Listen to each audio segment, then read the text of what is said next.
So, yon mga cute. At nag-voice over na naman si Tanga. Akala mo talaga may tira no? Ito, meron tayong returning client. Bali, may problema si Madam sa kanyang tattoo na ginawa sa kanya kasi hindi nga ito gumitna. At nandito tayo para mag-co-plan sa Gift Tattoo Foundation.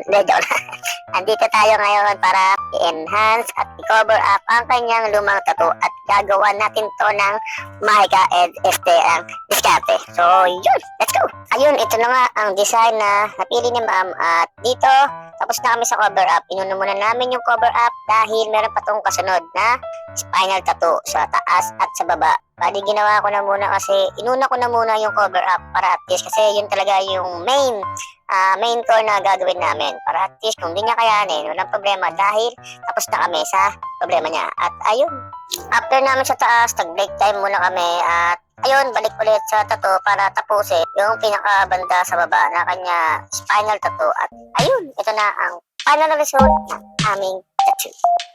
Ito, montage muna tayo, konti lang.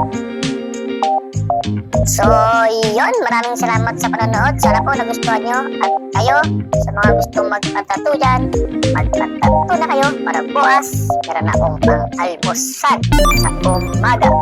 Sheesh!